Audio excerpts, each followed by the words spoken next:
Welcome back, ladies and gentlemen. I'm your host, Chris Crenshaw, and we are live from the 704 once again for episode 133 of the 8 Exchange. And while it was the return of a lot of things this week, NASCAR, Champions League, and of course we have the All-Star Game in the NBA this week, so we do have plenty to talk about. Of course, the entertainment segment provided us with Antman and the Wasp Quantumania, and a couple things in music here and there.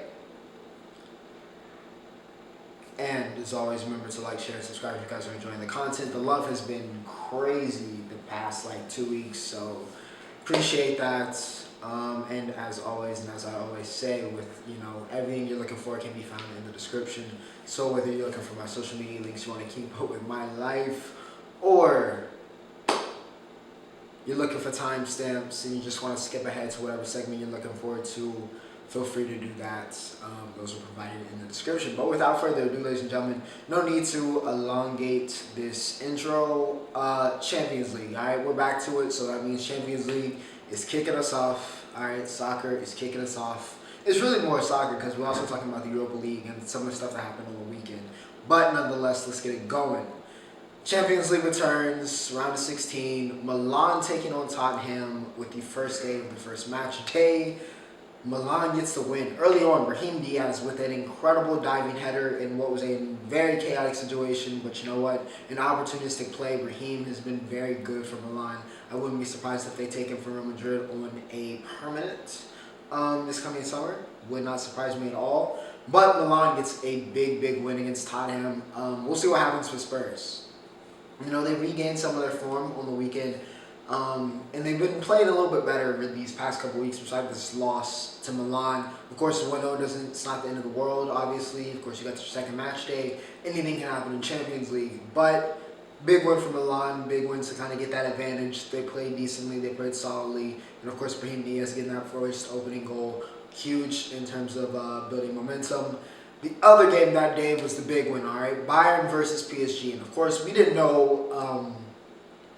We knew Neymar was going to be there. We knew Messi was going to be there. But we had no idea if Kylian Mbappe was going to be able to play. Of course, he was nursing a hamstring injury that he had picked up the week before. And, well, for the first 70 minutes of this game, Bayern was in control. Not a lot of control, but you know what? They got the goal. They were up 1-0. Looked like they, okay. Bayern's got it. Their defense was in, for some reason, just PSG could generate absolutely no offense. I mean, absolutely no offense. It looked like they were just finished, all right?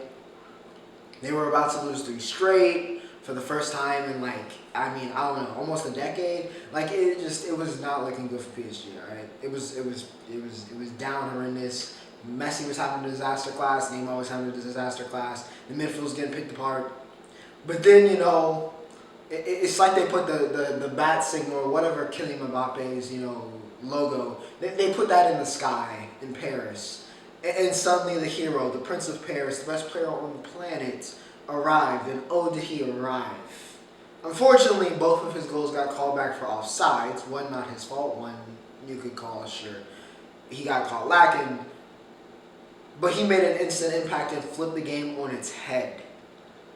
And I think that's very telling for match day 2. In Bayern, in Germany.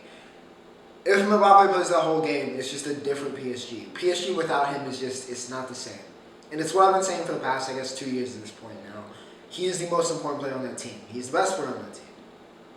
They go when he goes. Alright? Sure, they have Messi. He's great, obviously. The GOAT. Sure, they have Neymar, all-time great as well. But that team does not go if they do not have Mbappe. If they don't have Mbappe, they will sink. And we saw them sink without him. And as soon as he came back, they were a different team. They were a more threatening team. They started generating offensive chances. They started countering. Everything started going in their favor. Unfortunately, they ran out of time.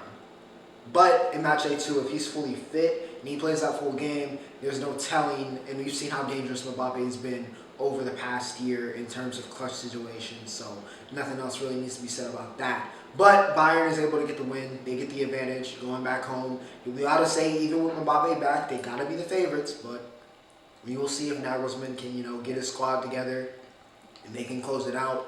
However, staying with PSG, they came on the weekend. Yesterday they played Lille. It was an incredible game. All right, 4-3, PSG gets it done. Like I said, Mbappe is back. He had a brace in this game, including an absolutely outrageous to kick off with scoring. Just I don't.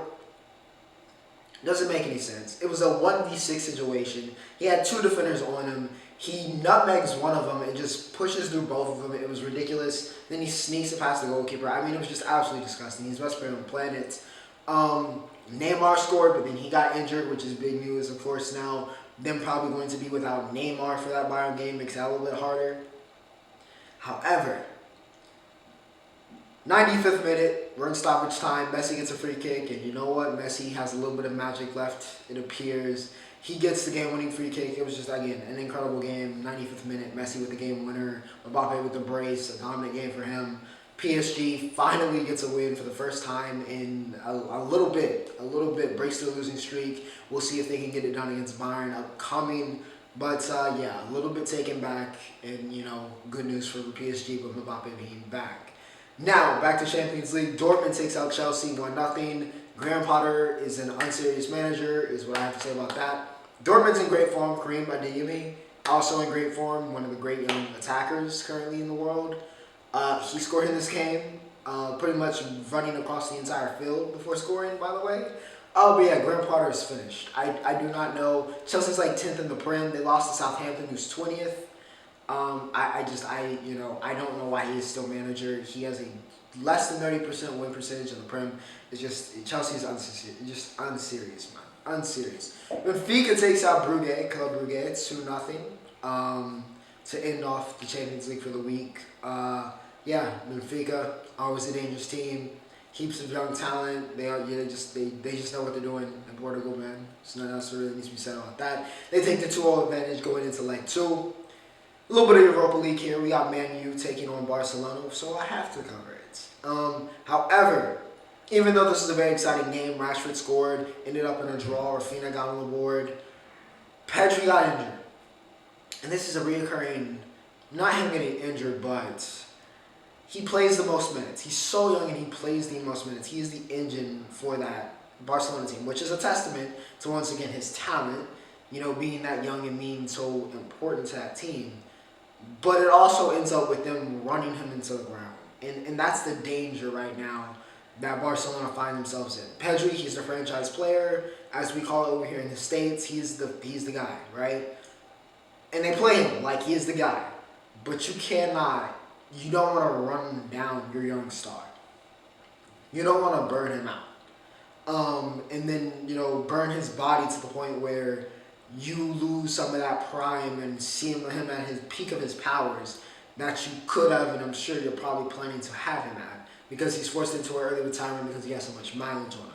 And I feel like that's where Pedri is heading. So Xavi, Barca need to figure something out, because I feel like it's been almost 3 years straight, basically since he arrived to the senior team. Pedri has been hunting with the most minutes. He plays every minute, every game, everywhere.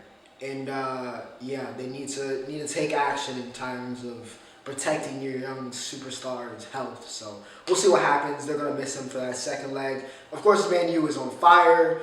Big reason why is because Marcus Rashford is playing out of his mind. I mean, out of his mind. They played Leicester yesterday. He had a brace. That's 9 goals in 9 games, or 9 straight games with a goal, I should say. Rashford, he's playing out of his mind. He's just playing out of his mind. He is legitimately one of the best players in the world right now in terms of form. Cannot stop scoring. Everybody was like, hey, where's the goal scoring going to come from? Rashford said, me. All right, me. I got it. Don't forget who I am. And he's been incredible this month. And just, what a February for Rashford. What a stretch for Rashford. And he's just kind of pushing that Man U team to, levels that we weren't sure if they were going to hit this year. But you know what? He's pushing them towards that. We'll see if Rashford can keep it up. But he's been amazing. And that was soccer for the week. With that said, we will go to, let's see, we got NBA, we got entertainment. Let's do entertainment. All right, let's do entertainment. Antman and the Wasp, Quantumania, that is an extremely long title. got butchered. I mean, got butchered by reviewers everywhere. I mean, it has what, a 50 something on Rotten Tomatoes. Listen, I was like, all right, I was gonna watch it regardless. So let's see if it's as bad as they say. It was not that bad. It wasn't. I'm not gonna start the elite. I'm not gonna say and be like, oh, this is some amazing, award-winning movie. It was solid. It was alright. It had its strengths. It had its weaknesses. Most of the humor hit. Some of it I was like, Some of the tonal switch up. Some of the things that happened felt like could have gone a little bit differently. But, I won't complain. Jonathan Majors was a great King. Alright, as expected, Jonathan Majors. He's in everything right now. He's going to be in Creed in a couple weeks. He's that guy. He is that guy. He is that guy. He is Kang. So, yeah, he got it down for Kang. I don't know whose contracts are up in about 3 to 5 years when, the Avengers movies return. But he's going to collect, I'm telling you right now, Kang the Conqueror is going to collect the body count. So, yeah. I mean, because the first half of this movie, he looked unstoppable. I feel like they nerfed him a little bit in kind of the second half, so he was somewhat beatable. Even though he got beat, but he didn't really get beat. He just kind of got sent away. He was putting the hands on Scott before, so yeah, we'll see what happens. The storyline with Cassie was interesting. Wasn't too bad. However, it was cool to see Janet and Hank Tank a little bit more of a priority in this kind of movie. It was almost Janet's movie as much as it was like the Antman movie. So yeah, Ant-Man 9 killed it. Michelle Pfeiffer, she's that white gold, as Bruno Mars said. She's Ethel, all right. She's Michelle Pfeiffer, all right. She's Michelle Pfeiffer. That's all I really need to say about that. She was great in this movie. She was the emotional core of this movie, and yeah, just kind of seeing her history in the quantum realm. Very, very interesting. And yeah, like I said, it was a solid movie. It wasn't the worst movie of all time. It wasn't even the worst Marvel movie, which some people were a little bit worried about. But yeah, it was a solid start to, what's this, phase 5. And yeah, we'll see what happens. But yeah, Ant-Man, it will get the close up for me. Music. All right, we had a couple singles drop. Don Toliver, of course, he got the album coming up, Love Sick. Dropped another single for it called Leave the Club. Feat Lil Durk and Glorilla. Big O, Durkio, and of course Don. It was good. It was good. I enjoyed it. It was something different. Even from what I expected, it was something different. But yeah, I'm a big Don Toliver fan, so no real surprise there, I would suppose. I'm very excited for the album. Don't know if it's gonna be heaven or hell based off these singles, but we will see. We will see. We will see. Don usually gives us some quality, so I'm expecting him to once again provide the quality. But Leave the Club, the single, solid stuff. It'll get the cosign from me. It made the playlist. The other single this week that I listened to, they made the playlist. Key Glock, again, my playlist currently is flooded with Memphis rap. It continues to be flooded with Memphis rap with Key Glock with work. Yeah, I mean, it was just good. Classic Glock. A little bit more subdued.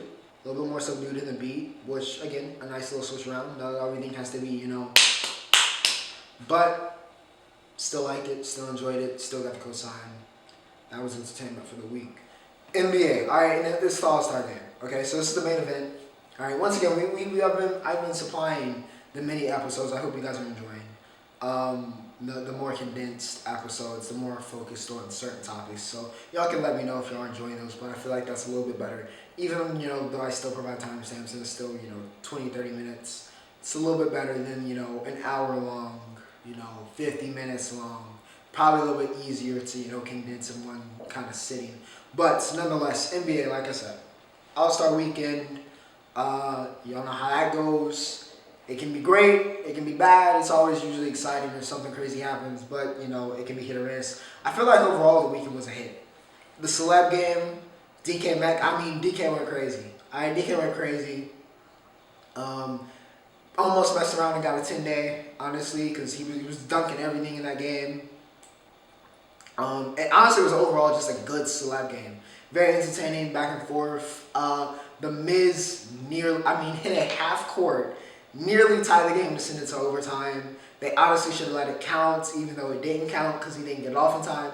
But come on, for the people, should have let it count since the overtime. But overall, celeb game, very entertaining. They came back after 1 MVP and had like 8 dunks. He was playing like Zion out there. It was beyond me. Alright, it was beyond me. DK was not playing out of his mind.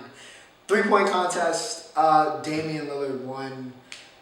Feel like that was overdue. We just need the Splash Brothers to not, participate in it, so the other great 3-point shooter from distance could, win it. So, a nice thing to put on Damian Lillard's resume and, of course, into his trophy mantle.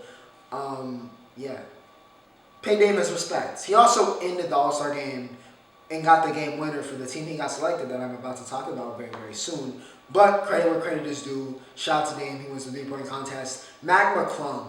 Alright, listen. I knew it soon. I'm surprised how many people, not surprised that Shaq didn't know, because Shaq has said he was a casual.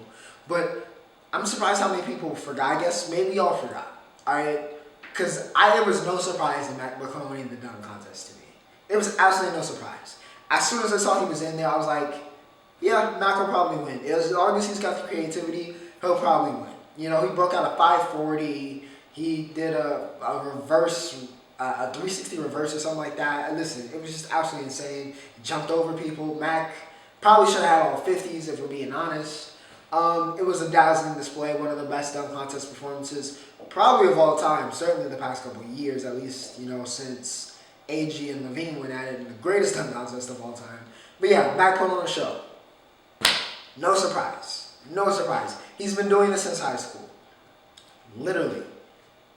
I mean, has some of the best high school highlights probably ever. Probably one of the greatest high school mixtapes of all time. Shout out to Webb Wellman for editing that for Who Mixtape. But yeah, just no surprise. Mac doing what Mac does. However, shout out to him. He saved the dunk contest, as they said. So yeah, shout out to Mac. And yeah, he put on a show.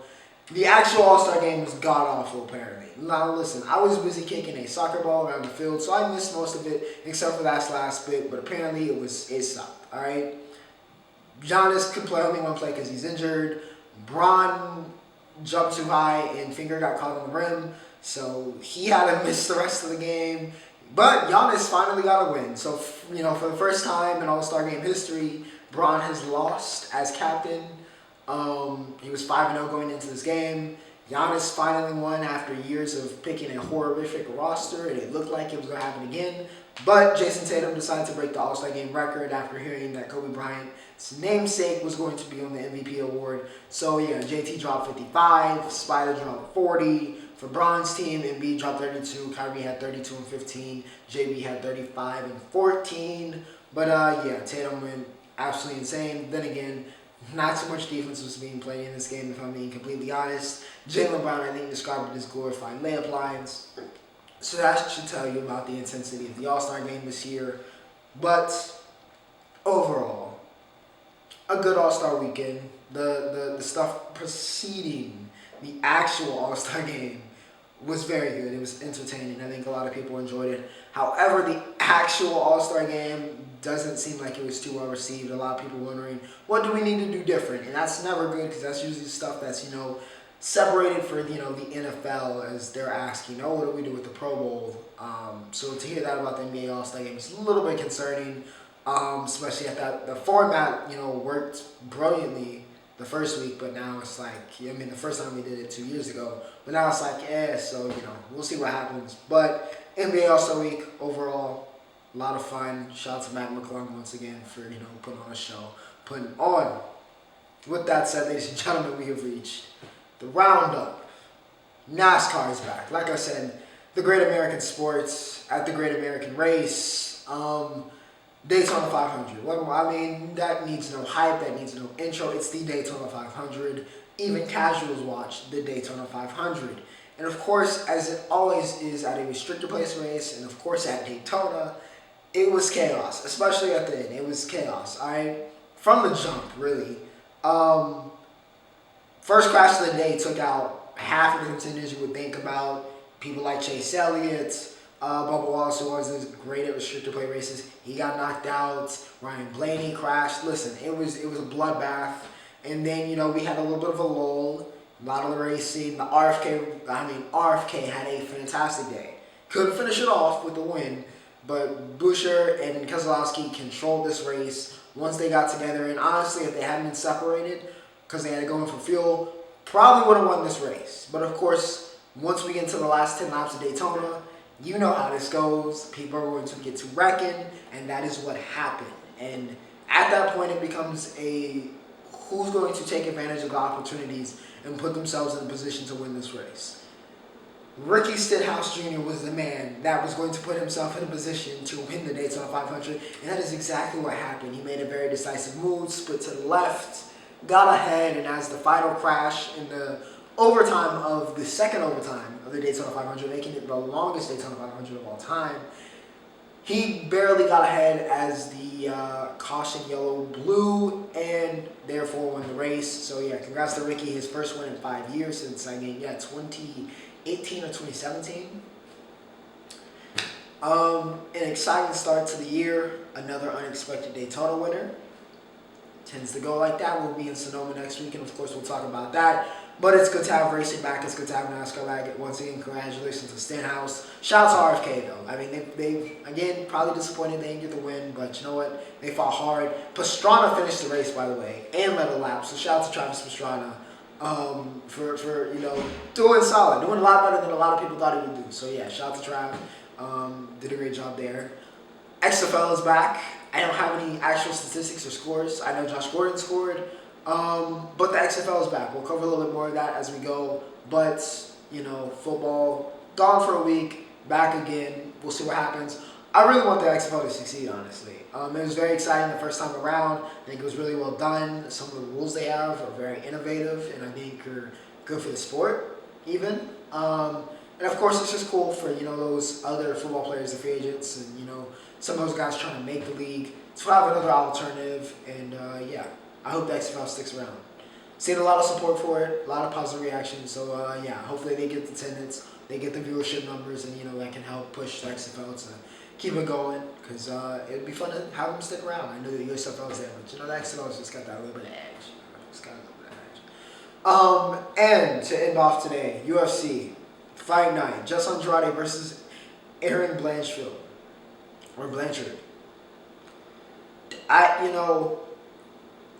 I faintly knew of Aaron before this. I now definitely know who Aaron is before this, because I know Jess Andrade, who has been the leading contender at flyweight for some time now. All right, so she's been. If you want to shot at the championship, you have to beat Jess Andrade, and not a lot of people have beaten Jess Andrade lately. She's just been. Yeah. So I did not expect Aaron. I did not expect a round 2 sub and to look comfortable against Jess Andrade. I did not expect that from Aaron, but that is what we got. Yeah, she's only 23. Probably going to get a title shot next. Like I said, Jess Andrade seems to be the gatekeeper to a title shot. So, yeah, just an incredible performance. Prove why she was on the headliner. Only 23, like I said. We will watch her career with great interest, and we will see what happens. Because, yeah, it's always great to see a new contender rise in the UFC, and I think the women's division needed it. No matter which of the division, the women's division overall needs new blood, it needs new stars. Aaron can be that. So, yeah, we will see what happens. But, without further ado, ladies and gentlemen, I hope you guys enjoyed episode 133 for the week. Of course, we'll be back next week with more Champions League, more NBA off the break, and of course anything else. Probably college basketball return. Nothing too crazy. Once again, the number 1 team lost. I think Bama lost. Purdue lost again. It's a bloodbath, right? But college basketball will be back next week. We'll talk about it then. But without further ado, ladies and gentlemen, Ocho signing off.